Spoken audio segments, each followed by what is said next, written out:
Hello, welcome to Bal-krishna Educational Academy. This is Ashish.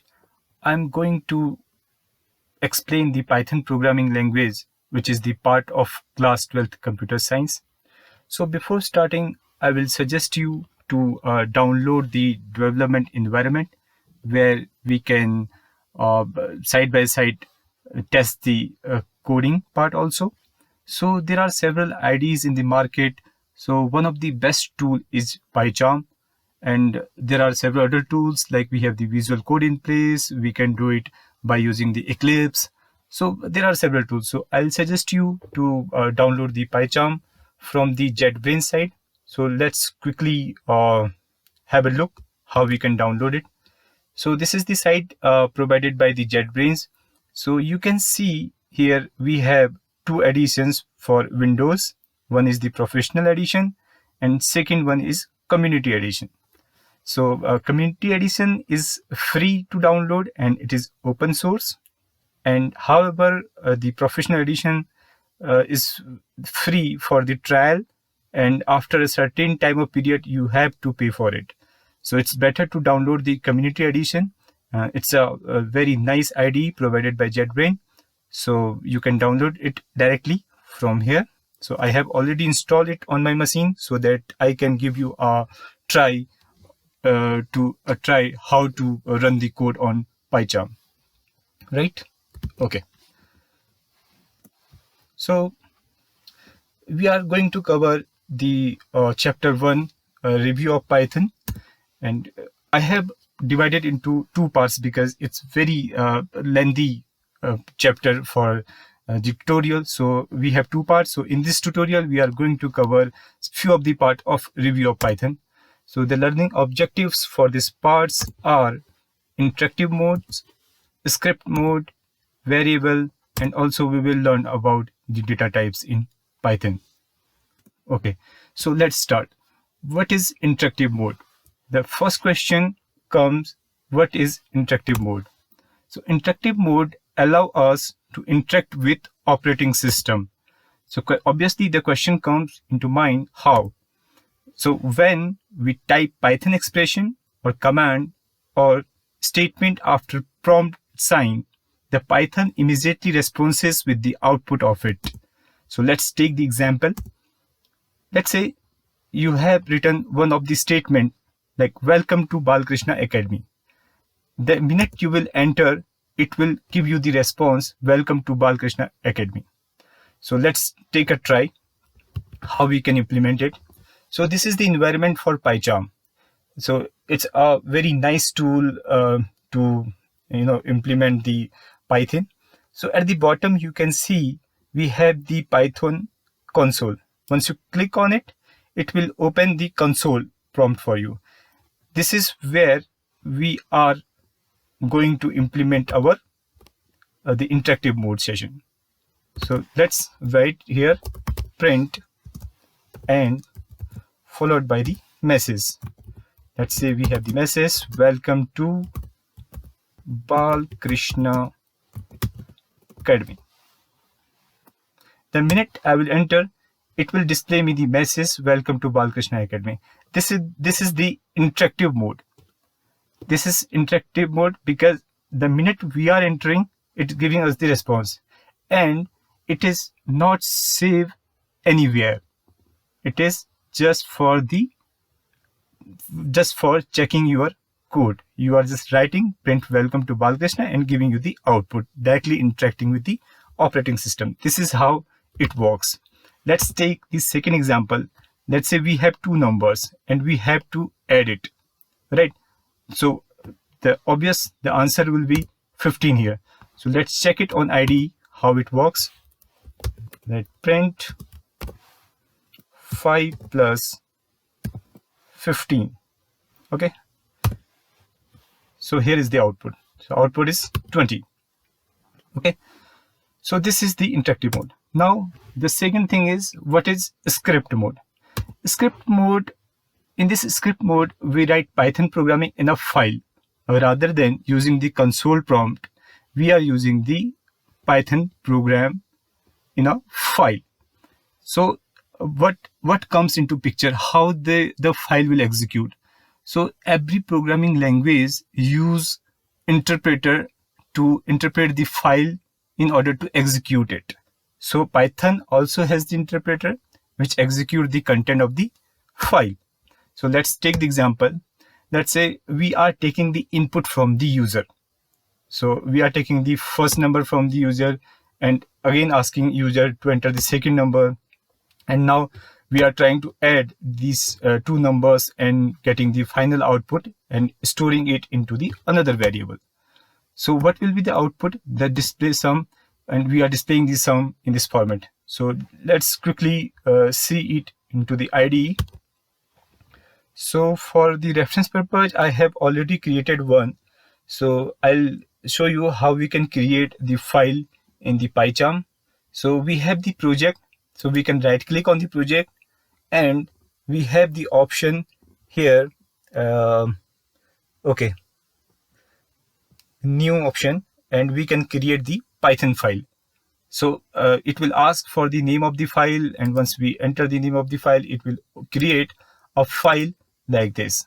So I have already created the program. So what this script mode does, it basically save all the programming for us so that later stage we can execute it, we can deploy it somewhere else so that it can be used over and over. So this is the best approach, that the console portion is only for the testing purpose, for the learning purpose, you can say.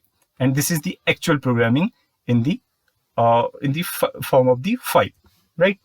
So how we will execute it means what will be the output of this coding which we have done here.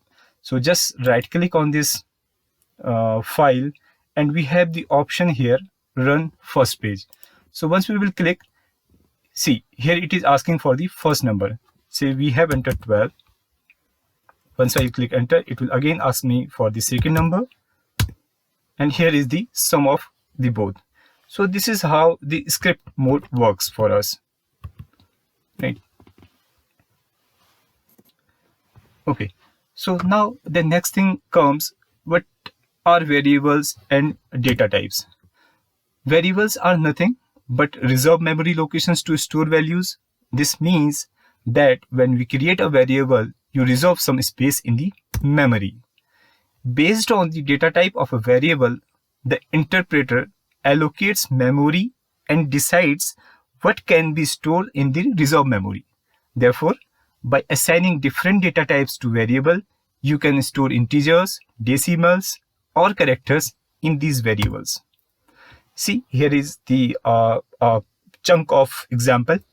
So you have one of variable counter equal to 100, miles equal to 1000.0, name equal to Ashish Sharma. So when you will print it, so it will give you the answer of this. So the output will be 100 and 1000.0 and Ashish Sharma. So how this variable works? Because you are assigning the integer value, you are assigning the decimal numbers, you are assigning the character. So the Python automatically convert the right hand side assignment value to its variable. Actually, it tells what is the type of the right hand side assignment value, right? Because we have assigned 100, that is the integer value. So the counter will automatically be of type int, integer. The name, we are assigning the string value. So by default, the name variable has its type string. Okay. So now come to the next topic. We have data types. So this is the diagram for data types. We have several set of data types in Python, and those are segregated into numeric, Boolean, set, sequence type, and dictionary. So the segregation for numeric is, for the integer we have float in place, we have complex number. And when we talk about the sequence type, we have string, tuple, and list. So let's explain all these data types one by one. Numeric.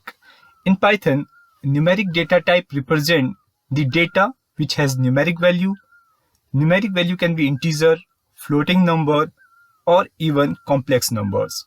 These values are defined as int, float, and complex class in Python. Actually, whatever we are assigning the value, so it tells what type of class the variable is. Either it is of integer type, it is float type, or a complex class in Python. Integers, this value is represented by int class. It contains positive or negative whole numbers without fraction or decimal. In Python, there is no limit to how long an integer value can be. Let's take an example. A equal to 5. Now we are printing the type of A. So it is clearly, it is clearly whatever we have discussed in our last slide. The assignment at the right hand side itself describe what will be the type of this variable. Here we are assigning the integer value, so the type of the variable A will be int. So the output will be class int. It will show it's a type of class and the class is of integer type. Got it?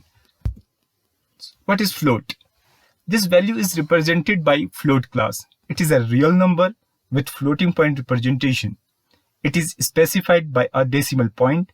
Optionally, the character E or capital E followed by a positive or negative integer may be appended to specify scientific notation.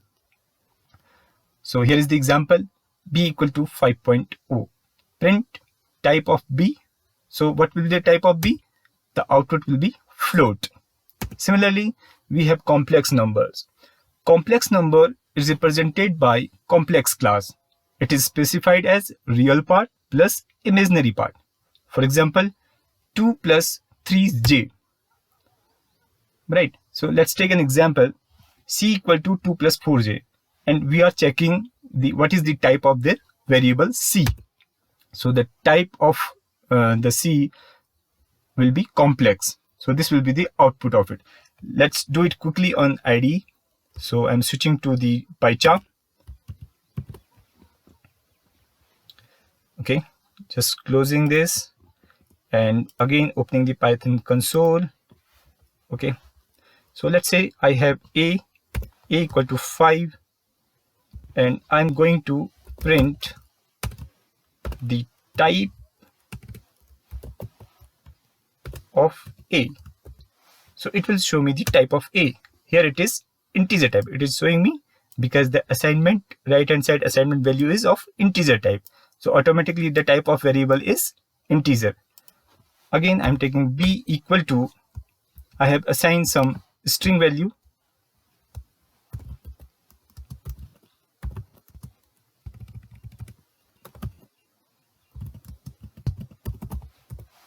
Okay. And now checking what is the type of this variable B. So type, this is the keyword in Python. So I'm checking the type of B. So it's of str, string type. So this is how this numeric data type works. Right. Now next we have the Boolean data type.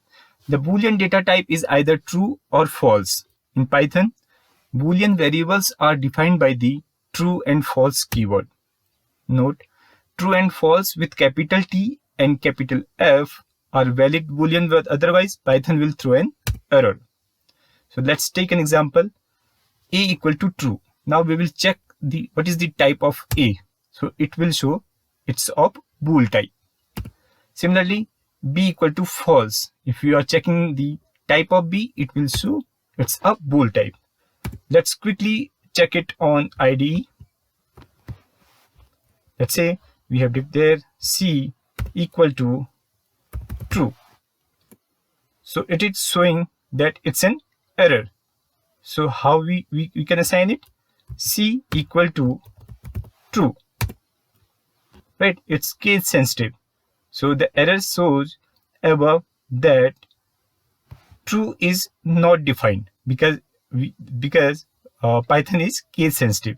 So we always should have mentioned it true as in capital letters. So now we are going to check the type of it. Print and type of C. Here we go. So now the type of this variable is of bool type. Okay. Now sequence type. Sequence is the ordered collection of similar or different data types. Sequences allow to store multiple values in an organized and efficient fashion.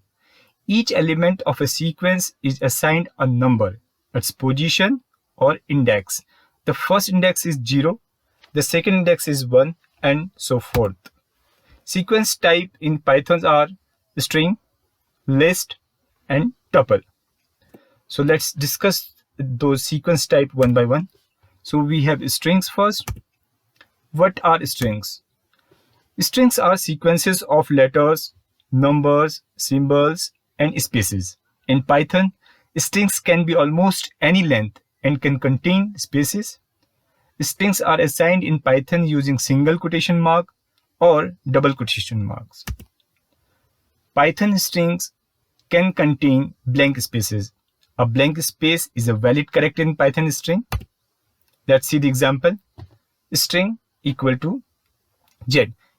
So we can check the type of string. It will tell us the output str. Similarly, we are going to check the statement we have welcome to Bal-krishna Academy, and we can check the type of this string. It will again tell us that it is of str type. It is of string type. Okay. The output class str indicates that the variable is of string type. List. A list is a data structure in Python that can contain multiple elements of any of the other data type. A list is defined with square brackets and commas between elements. So let's take the example of it. So this is the way we can define the list in Python. So the list one is the variable which is at the left hand side, and at the right hand side, that is the assignment values which we are assigning which we are going to assign to the list variable. And list, we can simply identify it because we have mentioned the values inside the square brackets. So similarly, we can assign a number sequence to a list variable. Similarly, we can assign the string values to the list variable. So now the question comes, how we can access the values in lists. To access values in list, use the square brackets for slicing along with the index or indices to obtain value available at the index. For example, we have list 1, and inside this list we have the multiple values. Similarly, we have list 2. Inside that we have a number sequence. So we are going to print the list 1 0 value and list 2 1 to 5 value, and the output will be for list 2 and list 0 is because we are accessing the 0 index value of list 1. So it will show us physics because the indexing start from 0, and for physics the index will be 0. For chemistry the index will be 1, and similarly for 1997 the index will be 2, and then for 2000 the index will be 3. So indexing will always be start from 0. So 0, 1, 2 and 3. So we are accessing the value at the position 0. That is why it is showing us physics. Let's say we have to access the value at the position 1. So the answer will be 1997. Let's quickly take one of the example in the IDE. Let's say we create a list, say list 1, and create a list inside the bracket and assign the values, say physics, chemistry,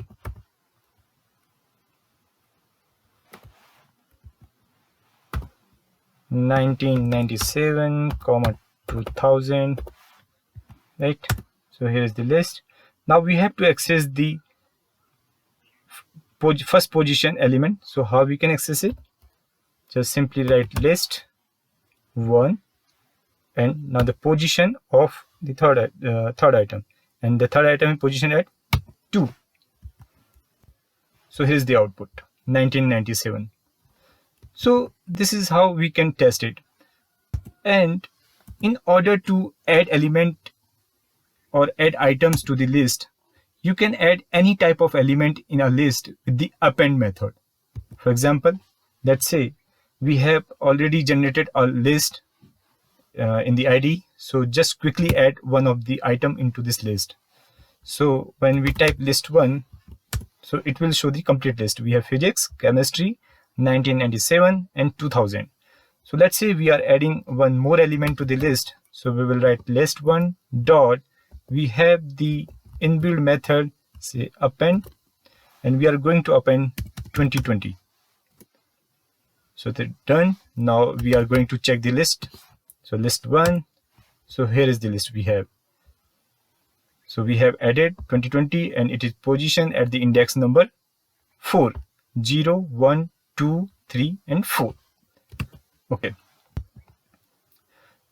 So we also have the option to delete the item from a list. To remove a list element, you can use either the del statement if you know exactly which element you are deleting, or the remove method if you do not know. For example, let's say we have a list which we have already created. Let's quickly move to that and remove the item. So let's say list 1 dot remove, and say you have to remove the statement chemistry. Now check what is the output of it. See, now we have physics and the other element of it. So this is how we do programming in Python console. Okay, now tuples. Tuples are immutable list. So what is immutable? Immutable means we cannot change that item. We cannot modify it. Immutable. Elements of a list can be modified, but elements in a tuple can only be accessed, not modified.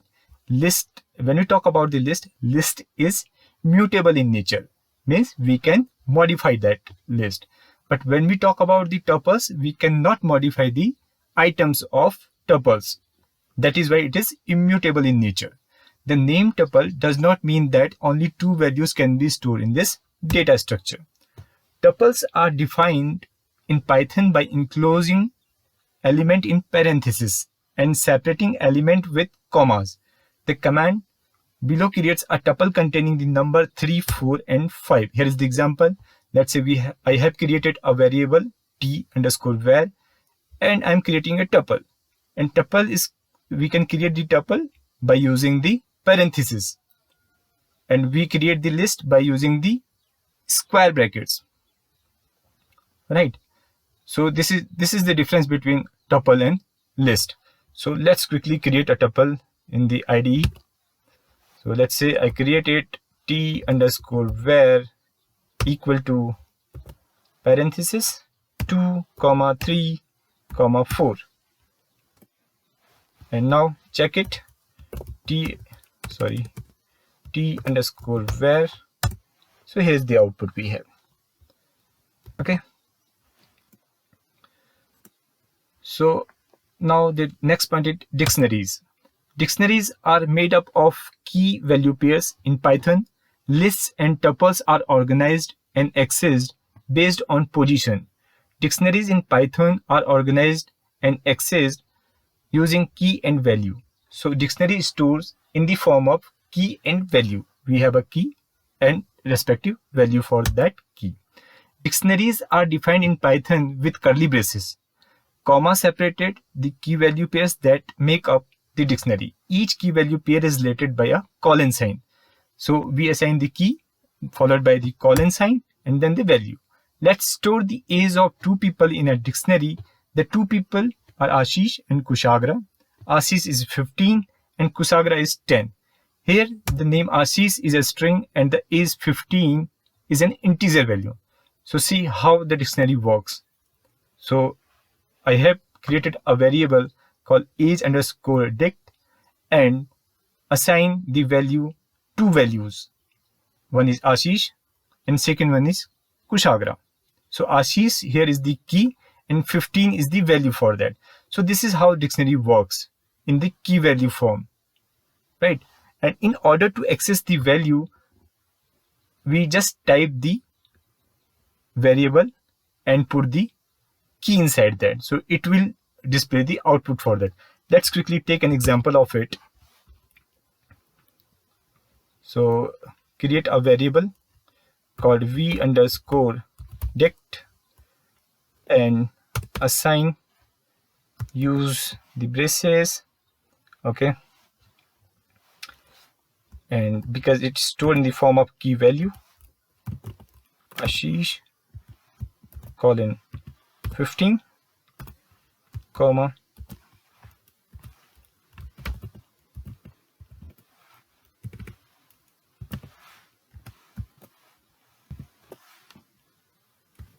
so this is how it is defined here. So okay, so dictionary is created. Now in order to access the value, how we can access? V underscore dict, the name of the variable, now followed by the key.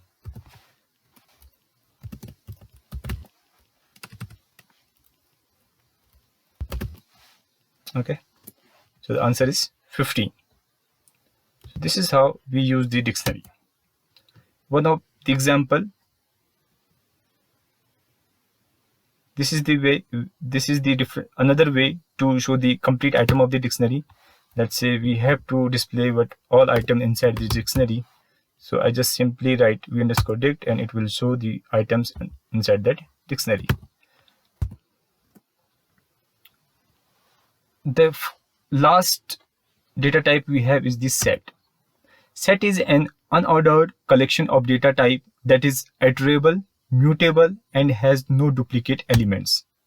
So how we can create a set?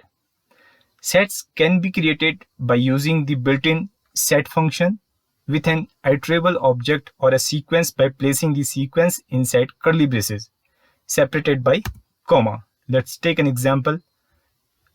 Here we have the variable name as set1 and which is assigned the empty set method called set.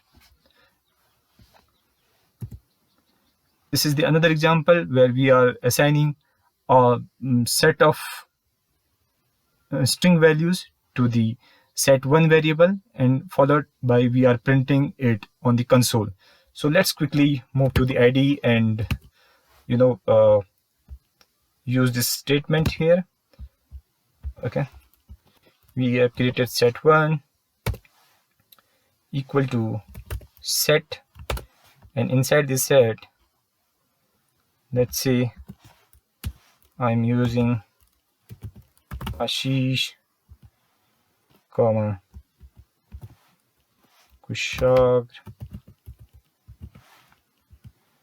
comma again writing Ashish. As we earlier mentioned that set only have the unique values. So how it take it forward? See, here it is generating the error because we are going to insert the duplicate values, right? So which should not. Okay, one thing we are missing, we should put it inside this. Yeah, here we go. So now when we print it, so we will have only two string values, Ashish and Kushagra, because set only accept the unique values. See, here we have the output Kushagra and Ashish, which is unique. So set only accept the unique values. Adding elements to a set. How we can add elements to a set? Elements can be added to the set by using built-in add function. Only one element at a time can be added to this set by using add method. For addition of 2 or more elements, update method is used. Let's say we are adding a single element to the set, then we will use the add method. If we have to add more than one elements to the set, we will use the update method. This is how it works. Here is the example. So we have already created a set here. So let's add one element to this set. So we have set1 variable name dot the add inbuilt function, and we are going to add a name called Rahul. So once I will hit enter, so now check what is the value of set1. Here is the Rahul, right? So let's say we have to add number of values inside it. So we will use the update statement, set1 dot update, and use the square bracket. Inside that, let's say 12, 15, hit enter. Now check the value of set1. Here is the set we have. So this is how the set data type works. Thank you for watching the Python tutorial at Bal-krishna Academy. Happy learning.